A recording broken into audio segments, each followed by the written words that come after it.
Hello students, you are welcome to our YouTube channel Quality Education Moga. I hope you will be fine. My name is Anurag Dhuria and today I will teach you your social science subject part 2nd history portion, our past. The name of the chapter is when, where and how. कब, कहाँ और कैसे.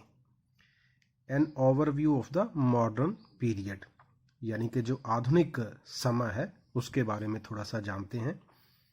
History is the study of the past. जो इतिहास है वो बीते हुए समय की बात होती है. Historians have divided the history. जो इतिहासकार हैं जिन्होंने इतिहास को लिखा है उन्होंने इतिहास को history of the world into 3 periods, 3 भागों में विभाजित किया है, बांटा है. Ancient, medieval and modern. प्राचीन, मध्यकाल और आधुनिक. So in this way Indian history have also been divided into 3 parts, यानी कि ancient, medieval and modern period. तो जो भारत का इतिहास है उसको भी 3 भागों में इतिहासकारों ने बांटा है. But the duration of these periods is not the same in different parts of the world. जो ये 3 पीरियड्स की हम बात कर रहे हैं जिसमें इतिहासकारों ने इतिहास को बांटा है, वो सारे दुनिया में एक ही समय पे शुरू नहीं हुए या ख़त्म नहीं हुए. फॉर एग्जाम्पल, उदाहरण के तौर पे देखते हैं, the modern period is said to have begun in Europe in the 16th century. यानी यूरोप में जो आधुनिक समय की शुरुआत होती है, इतिहास की शुरुआत होती है, वो 16th सेंचुरी में होती है. बट इन द इंडिया, भारत में, the 16th century when the Mughal rulers like Babur, Humayun and Akbar ruled over India was a part of the medieval period. Europe में तो जो शुरुआत होती है वो 16th सेंचुरी में आधुनिक इतिहास की शुरुआत होती है. लेकिन अगर भारत में देखें, जब मुगलों का राज चलता था, बाबर, हुमायूं और अकबर जैसे राजाओं ने भारत पे राज किया, शासन किया, तो वो मध्यकालीन इतिहास का हिस्सा रहे. Those countries of the world who progressed much faster than those whose pace of development was slower.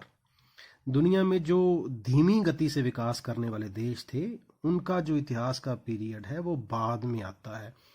Witnessed the emergence of modern period earlier.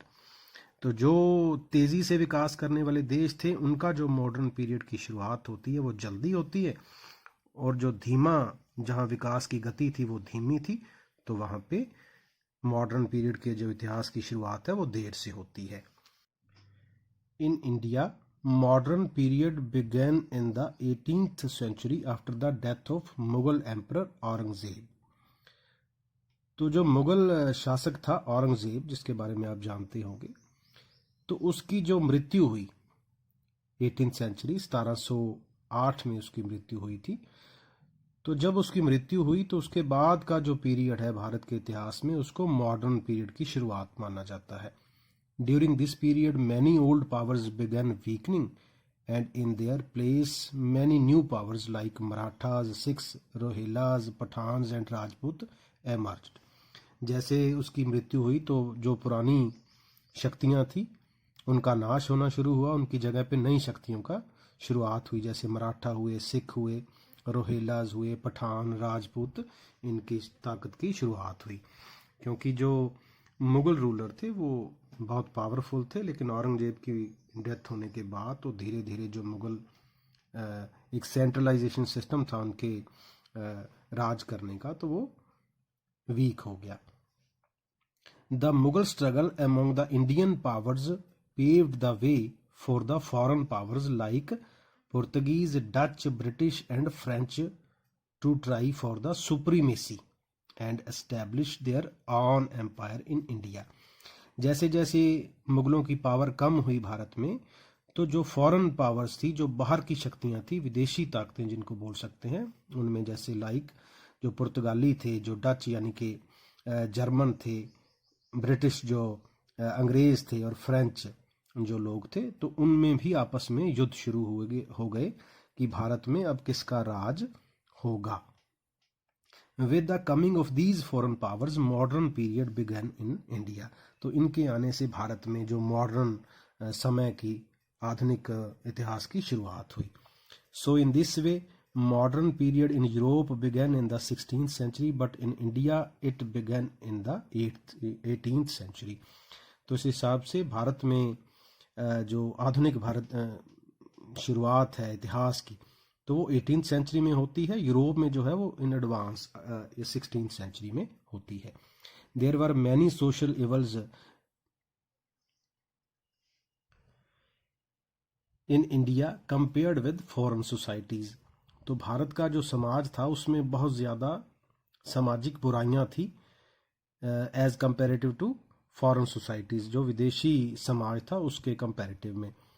To root out these social evils from the society many social reformers tried their best। तो बहुत से समाज सुधारकों ने reform करने के प्रयास जो भारतीय समाज में है वो किए। In the economic field also there were many shortcomings. जो आर्थिक स्थिति थी भारत की उसमें भी बहुत ज़्यादा कमियां उस समय में थी। So many Indian rulers, administrators and economists paid special attention towards agriculture. तो बहुत सारे जो भारतीय शासक थे, जो प्रशासन में हिस्सा लेने वाले बड़े अधिकारी थे और जो अर्थशास्त्री थे, उन्होंने खास तौर पे जो भारतीय एग्रीकल्चर यानी खेती बाड़ी, ट्रेड यानी कि व्यापार और इंडस्ट्री जो उद्योग था उनको इम्प्रूव यानी कि बेहतर करने के प्रयास शुरू किए। At that time many schools and colleges were established where foreign languages were taught side by side with the Indian languages. तो ऐसे बहुत सारे स्कूल और कॉलेज भी भारत में शुरुआत उनकी हुई जहाँ पे न केवल भारतीय भाषाएं जो हैं वो पढ़ाई जाती थी और साथ में फॉरेन लैंग्वेजेस जो विदेशी भाषाएं थी उनकी पढ़ाई भी वहाँ पे शुरू हुई। Western ideas enlighten the Indian along with western education and literature. तो वहाँ पे जो भारतीय लोग थे वो धीरे धीरे पढ़ने शुरू हुए। तो उन्होंने वेस्टर्न एजुकेशन जो विदेशी पढ़ाई थी वो की, उनकी भाषाओं को पढ़ा, लिटरेचर उनके साहित्य को पढ़ा। So in this way modern period begin in India. तो इस तरह से भारत में जो मॉडर्न आधुनिक इतिहास की है वो शुरुआत होती है। Among Indians the feeling of freedom, equality and brotherhood emerged as soon as they got education about Western culture, history and philosophy. जैसे जैसे उन्होंने विदेशों के कल्चर यानी सभ्याचार को जाना, इतिहास को जाना और फिलॉसफी उनके दर्शन को जाना, तो उनमें क्या हुआ, फ्रीडम यानी कि आज़ादी के लिए प्यार पैदा हुआ, इक्वालिटी यानी बराबरी के लिए और आपसी भाईचारे का उनको एहसास हुआ और उनको एहसास हुआ कि हम विदेशी ताकतों के अधीन यानी गुलाम हैं। Now how could Indians tolerate the foreign rule and the exploitation of their Motherland. तो भारतीय कैसे इस बात को टॉलरेट यानी बर्दाश्त करते कि जो विदेशी हैं वो उन पे शासन करें, रूल करें और एक्सप्लॉयटेशन उनका शोषण करें उनकी मातृभूमि का, Motherland.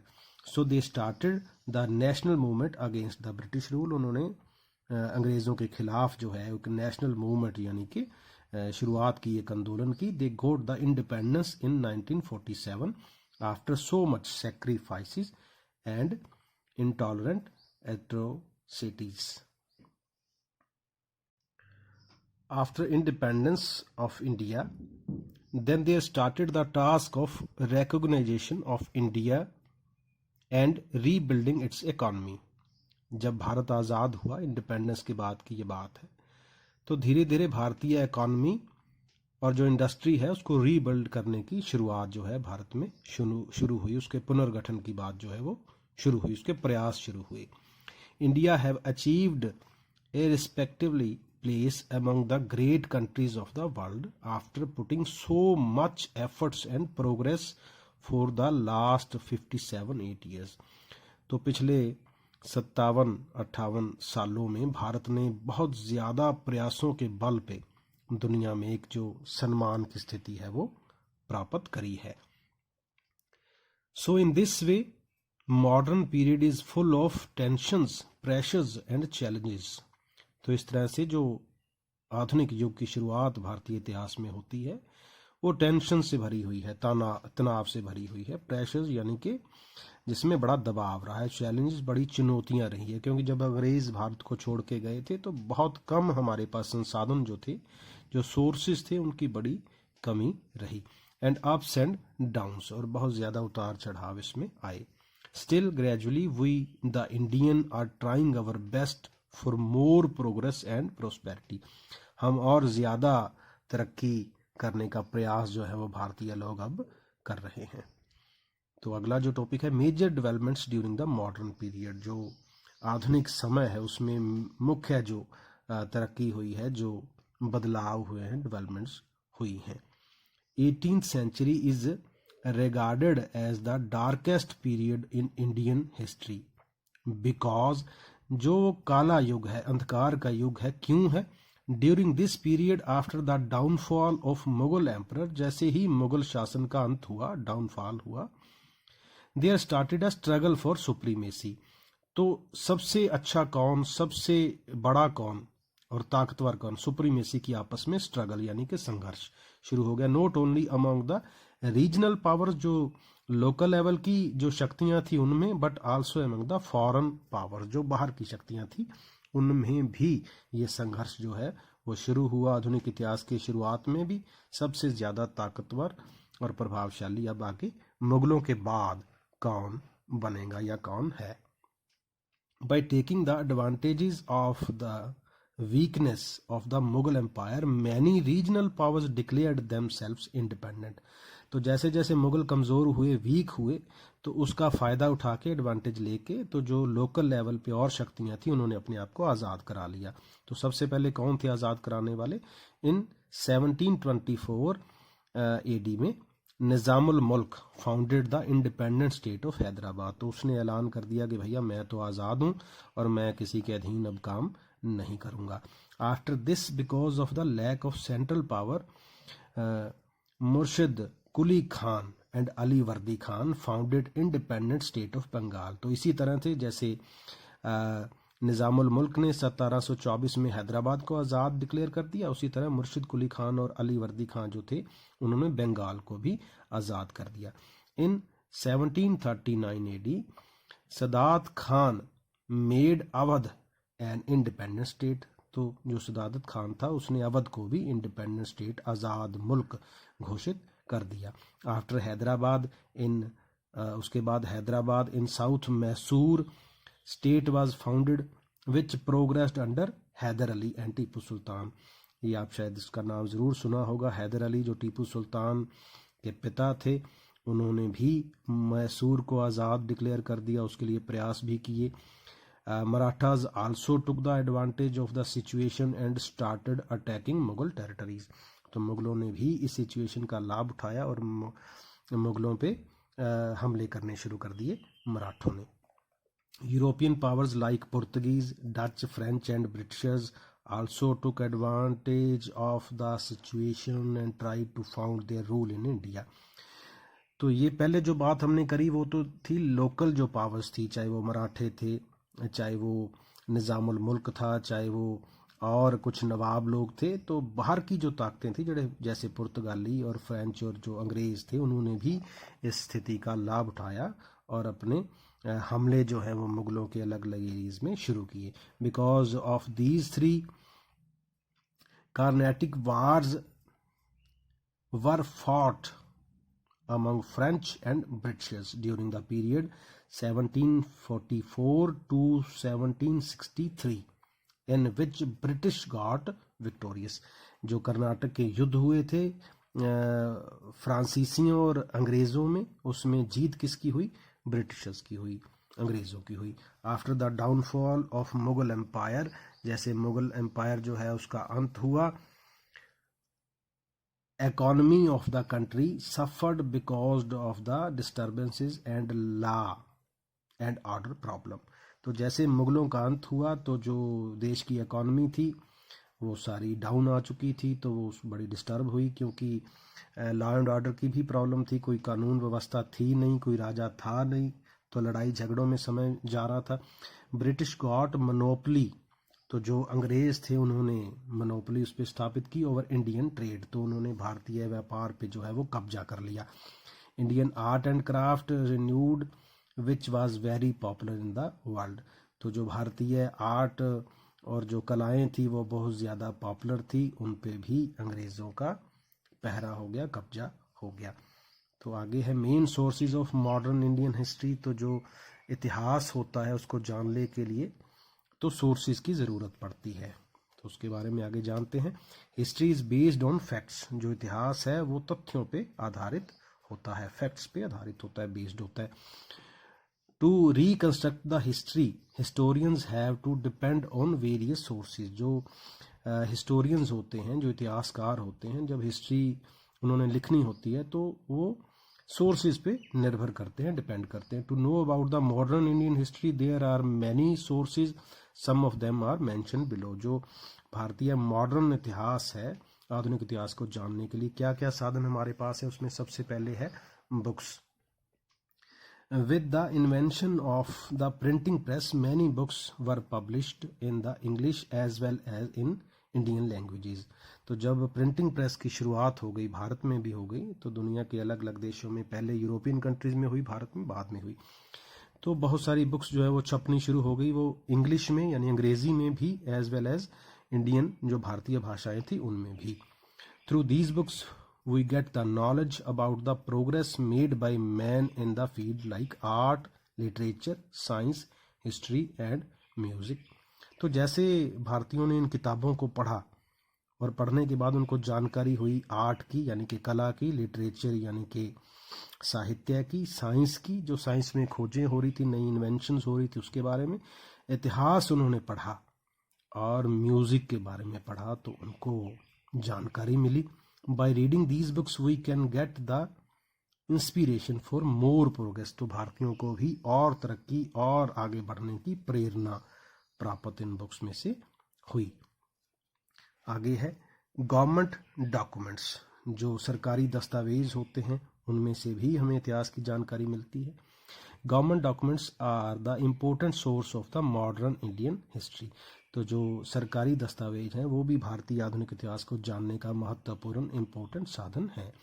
Bye studying these we get the knowledge of the mutual, इनको पढ़ने से हम जानकारी प्राप्त करते हैं mutual relations and the way how the Britishers controlled the Indian states, तो आपसी संबंध भारतीयों और ब्रिटिशर्स में यानी अंग्रेजों में कैसे थे और कैसे ब्रिटिशर्स ने भारतीय राज्यों पे कब्जा कर लिया, कंट्रोल कर लिया।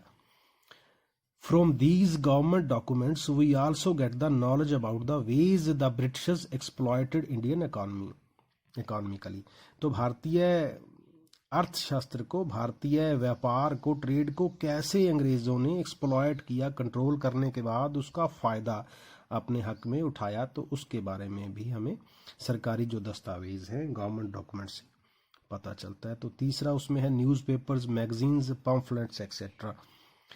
We get information through newspapers, magazines and pamphlets about the modern period of Indian history which were published in India in different languages, तो जो मॉडर्न आधुनिक भारतीय इतिहास है उसके बारे में जानकारी, जो उस समय अखबार, न्यूज़पेपर छपते थे, कुछ मैगजीन्स, रसाले जिसको आप बोलते हैं, पम्फलेट्स इश्तिहार की बात है, तो वो अलग अलग भाषाओं में अलग अलग स्टेट्स में छपते थे, तो जब लोगों ने उनको पढ़ा तो भी उसके बारे में हमें पता चलता है। Some of newspapers like the Tribune, जैसे Tribune, the Times of India are still in publication, जो आज भी छप रहे हैं, छपते हैं, तो उनसे भी हमें मॉडर्न इतिहास की जानकारी मिलती है। हिस्टोरिकल बिल्डिंग्स जो होती हैं उसमें से भी, historical buildings are also the main source of modern Indian history, तो आधुनिक भारतीय इतिहास को जानने के लिए जो हिस्टोरिकल बिल्डिंग्स हैं हमारी, तो उससे भी हमें पता चलता है वो क्या हैं, कौन सी हैं। We still see these buildings around us even today, आज भी हम उनको देख सकते हैं, लाइक इंडिया गेट, बिरला हाउस, सेक्रेटरीट्स जो हमारे हैं, प्रेसिडेंट हाउस जो हमारा है, पार्लियामेंट यानी कि संसद भवन जो है वो उस तरह से एक्सेट्रा और भी है। Through these historical buildings we get the information about different styles and techniques of Indian architecture in the recent past, तो ये जो बिल्डिंग्स, ये जो इमारतें बनी हुई हैं, उनको अगर हम देखते हैं ध्यान से तो हमें पता चलता है कि पुराना जो समय था, जो रीसेंट पास्ट था, उसमें कैसे ये बिल्डिंग्स किस टेक्निक से, किस स्टाइल से, किस तरीके से बनाई जाती थी। तो नेक्स्ट है paintings and sculptures. Many statues and paintings are also important historical sources. तो बहुत सारे स्टैचूज होते हैं, बुत एंड पेंटिंग्स जो चित्रकला होती है, are also important historical sources. तो वो भी बड़े महत्वपूर्ण जो ऐतिहासिक सोर्सेज हैं इतिहास को जानने के। These sources gives us information about the achievements of the national leaders and historical personalities। तो ये हमें उस समय के जो बड़े नेशनल लीडर्स, जो भारतीय नेता हुए हैं, और हिस्टोरिकल पर्सनैलिटीज जो इतिहास में बड़ी शख्सियतें रही हैं, उनके बारे में जानकारी देते हैं। तो जैसे ये नीचे बिल्डिंग्स की जो पिक्चर्स हैं वो दी हुई हैं। प्रेसिडेंट हाउस जो दिल्ली में है, पार्लियामेंट हाउस जो ये भी दिल्ली में है, और ये नीचे इंडिया गेट जो है ये भी दिल्ली में बना हुआ है। तो इस चैप्टर में मेनली हमने पढ़ा points to remember. Indian history is divided into 3 parts. जो भारतीय इतिहास है वो 3 भागों में बांटा गया है, ancient, medieval and modern period. Ancient यानी कि प्राचीन, मध्यकाल और आधुनिक समय में। इन India modern period began in the 18th century after the death of Mughal Emperor Aurangzeb. Bharat में जो मध्यकाल का अंत होता है वो औरंगजेब जो मुगल एम्परर था उसकी मृत्यु के साथ उसका अंत होता है, और आधुनिक भारत की शुरुआत होती है, आधुनिक इतिहास की शुरुआत होती है। तीसरा, modern period begin in the 16th century in Europe. Europe में जो आधुनिक इतिहास की शुरुआत हुई वो 16th सेंचुरी में हुई। तो ध्यान रखने वाली बात यह है कि जिस भारत में 18th सेंचुरी में और यूरोप में 16th सेंचुरी में। इन 1724 निज़ामुल मुल्क founded N independent state of Hyderabad. तो निज़ामुल मुल्क जो शासक था हैदराबाद का, उसने हैदराबाद को इंडिपेंडेंट स्टेट डिक्लेयर कर दिया था। In 1734 Sadaqat Khan made Awadh an independent state. जो सदाकत खान था उसने अवध को इंडिपेंडेंट स्टेट डिक्लेयर कर दिया। 3 Carnatic wars were fought between French and British during the period of 1740 to 1763 in which British got victorious। जो कर्नाटक की लड़ाइयाँ हुई, युद्ध जो हुए थे, जो हुए किसमें, फ्रेंच यानी कि फ्रांसीसियों में, और ब्रिटिश यानी कि अंग्रेज़ों में। तो उसमें जीता कौन, ब्रिटिश गॉट विक्टोरियस, ब्रिटिश जीते। तो आगे है books, government documents, newspapers, magazines, pamphlets and historical buildings are the main sources of modern Indian history. तो ये किताबें हो गई, सरकारी दस्तावेज हो गए, न्यूज़पेपर्स, मैगजीन, जो पम्फलेट जो होते हैं, इश्तिहार, एंड हिस्टोरिकल बिल्डिंग जो इमारतें हैं हमारी ऐतिहासिक, जैसे इंडिया गेट है, लाल किला है, पार्लियामेंट हाउस है। तो इस तरह की जो ऐतिहासिक इमारतें हैं मेन सोर्स है हमारा मॉडर्न इंडियन हिस्ट्री को जानने का। तो ये हमारा था पहला लेसन हिस्ट्री का।